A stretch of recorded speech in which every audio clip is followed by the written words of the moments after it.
మాట్లాడుకోవాల్సినటువంటి అవసరం అయితే ఉంది బలంగా. రైట్. దాంతోపాటు బెంగాల్ గవర్నర్ మాట్లాడింది చూశారు, తప్పు మీద తప్పు జరుగుతోంది బెంగాల్లో. నిజమేనా? సివి ఆనంద్ బోస్ బెంగాల్ గవర్నర్ అన్నమాట ఆర్జీ కర్ హాస్పిటల్ ఇన్సిడెంట్లో. డెఫినెట్గా అండి, అంటే ప్రభుత్వం మీద చాలా సీరియస్ అటాక్ చేశాడు ఆయన. సీరియస్ అటాక్ అంటే ఆవిడ మమతా బెనర్జీ గారు ఒక చట్టం తీసుకొచ్చేసి ఆ చట్ట ప్రస్తావన కూడా చేశాడు ఆయన.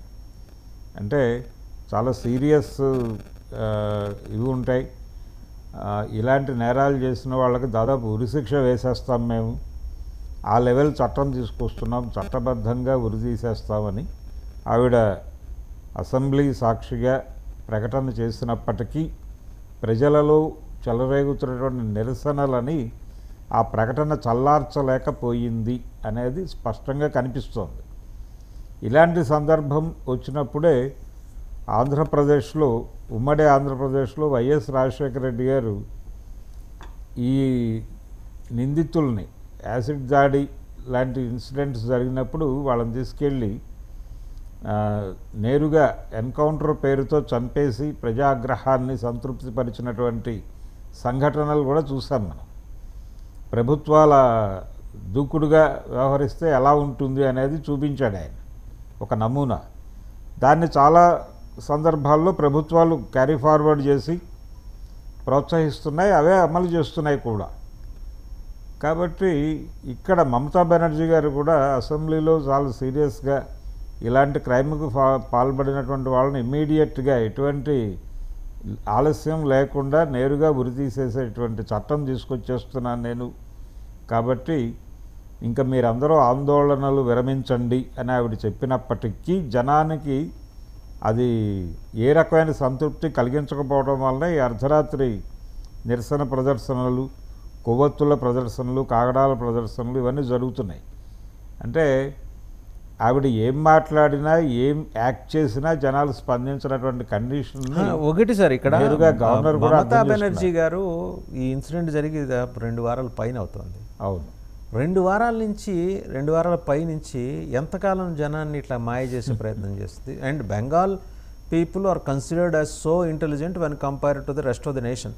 అవును, అక్కడ అలాంటి వాళ్ళని కూడా ఆవిడ ఇట్లా నేను హోంమంత్రిగా నేను దీన్ని తీవ్రంగా అబ్జెక్ట్ చేస్తున్నాను, ఆరోగ్య శాఖ మంత్రిగా దీని పట్ల నాకున్న రిజర్వేషన్స్, అభ్యంతరాలు నాకున్నాయి, నేను కూడా ఆందోళనలో ఎందుకు అంటే ఇది ఇంత సినిమా అవసరమా? ఆర్జీ కర్ హాస్పిటల్లో ఇంత సినిమా ఆవిడకి అవసరమా? ఆవిడ మొత్తం సంపాదించుకున్న ప్రతిష్ట అంతా మసకబారిపోయిందిగా. అవును, ఒక ఫైర్ బ్రాండ్గా మమతా బెనర్జీకి ఉన్న పేరంతా పోయిందిగా ఈ దెబ్బకి. ఇంకా ఈ నాటకాలు ఎందుకు?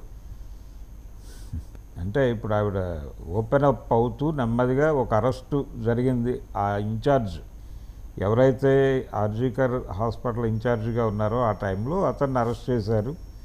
అరెస్ట్ చేయటం కూడా ఎవరిని సంతృప్తి పరచట్లేదు. ఆవిడ ఏం చేసినా జనం అబ్బే అంటున్నారంటే ఏ లెవెల్లో నిరసన పోగుపడింది అనేది అర్థమవుతోంది.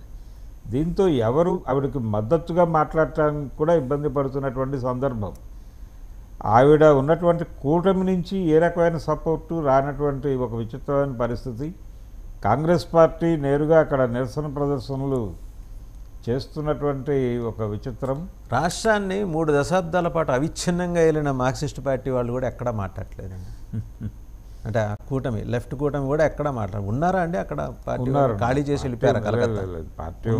పార్టీ ఉంది మరి ఎక్కడ అసలు ఒక్క ప్రదర్శన లేదు, ఒక్క ప్రొటెస్ట్ లేదు. ఆమెకు ఏంటి అసలు ఎందుకు ఇలా జరుగుతుందని పోనీ ఈవెన్ నిలదీయకపోతే సిబిఐనైనా నిలదీయాలి కదా, అది లేదు వాళ్ళ వైపు నుంచి. మౌనంగా ఉన్నారు. అంటే అంత నిష్క్రియాపరత్వంలోకి ఎందుకు వెళ్ళిపోయారు వాళ్ళు? అంటే మౌనంగా ఉన్నారు. మౌనంగా ఉండటం అనేది ఒక వ్యూహాత్మకం అనుకుంటున్నారు వాళ్ళు. అంటే మమతా బెనర్జీని ఇబ్బంది పెడితే ఇక్కడ ఏదో కాషాయ పతాకానికి అవకాశం కలిగి వాళ్ళు ఇంకా చైనా థింకింగ్ ప్రాసెస్ నుంచి బయటపడలేదు సార్. ఇంకా అదే హ్యాంగ్ ఓవర్లో ఉన్నట్టున్నారు. అది ఒక భ్రమ నడుస్తోంది. అయితే రెండో వైపు నుంచి ఇండియా కూటమిలో ఉన్నటువంటి కొందరు భాగస్వాములు దీని మీద సీరియస్గానే స్పందిస్తున్నారు. కాంగ్రెస్ పార్టీ కొద్ది గొప్ప ప్రదర్శనలు చేసేటువంటి వ్యవహారం కనిపిస్తోంది. కానీ ఈ ఆర్జీ కర్ హాస్పిటల్ ఇన్ఛార్జిని అరెస్ట్ చేసినప్పటికీ ప్రజలు పెద్దగా దాన్ని సీరియస్గా చూడలేదు. దాన్ని కూడా మసిపూసి మారేడుకాయ చేయటం కోసమే అతను అరెస్ట్ చేశారు అనే అభిప్రాయం జనంలో ఉంది. అంటే ఒకటి ఎస్టాబ్లిష్ అయిపోయిన ఫ్యాక్టు, ఇది మెడికల్ మాఫియా చేసినటువంటి కార్యక్రమం అనేది మళ్ళీ ఒకసారి ప్రపంచం దృష్టికి బలంగా తీసుకొచ్చారు ఈయన గవర్నర్ గారు. దాని మీద ఉన్నటువంటి విమర్శలు, మీరు చేస్తున్నటువంటి అంటే ఆల్రెడీ బయట సర్క్యులేట్ అవుతున్నటువంటి వార్తలు, వెలుగు చూస్తున్నటువంటి వాస్తవాలు, వీటి వెలుగులో గనక చూస్తే మీరు చేస్తున్నటువంటి కార్యక్రమాలు ఏవి కూడా సంతృప్తికరంగా లేవు అనేది అందరికీ అర్థమవుతోంది అని నేరుగా గవర్నర్ వ్యాఖ్యానించే పరిస్థితి తెచ్చుకుంది ఇప్పుడు ఆవిడ. ఇది చాలా సీరియస్ కండిషనే. ఈ కండిషన్లో ఆవిడ ఎలా ప్రభుత్వాన్ని ముందుకు తీసుకెళ్ళగలరు? పొద్దున ఇదే నివేదిక ఆయన కేంద్రానికి సమర్పిస్తారు. సమర్పించిన తర్వాత ఎలా సమాధానం చెప్పుకుంటారు? ఇదేదో రాష్ట్ర ప్రభుత్వాన్ని ఇబ్బంది పెట్టడం కోసం గవర్నర్ వ్యవస్థని ఒక రకంగా దుర్వినియోగపరుస్తోంది కేంద్ర ప్రభుత్వం అనేలాంటి విమర్శలు ఏవో చేస్తారు ఆవిడ ఈరోజు రేపు గవర్నర్ని టార్గెట్ చేస్తూ. ఇది కేంద్రం ఇచ్చినటువంటి జ్ఞానంతో మాట్లాడుతున్నాడు ఈయన స్వతహాగా వచ్చినటువంటి వ్యవహారం కాదు ఇది అని రేపు ఉదయం ఆవిడ సీరియస్గా ఇదే ప్రకటన ఇవ్వబోతున్నారు. కాబట్టి ఇలా ఎంతకాలం మసిపూసి మారేడుకాయ చేస్తారు? ఒకటి స్పష్టంగా కనిపిస్తుందండి, both government of West Bengal and government of India both are trying to dodge the case and divert the attention of the people by levelling such kind of allegations on each other by pouring. అంతే కదండి?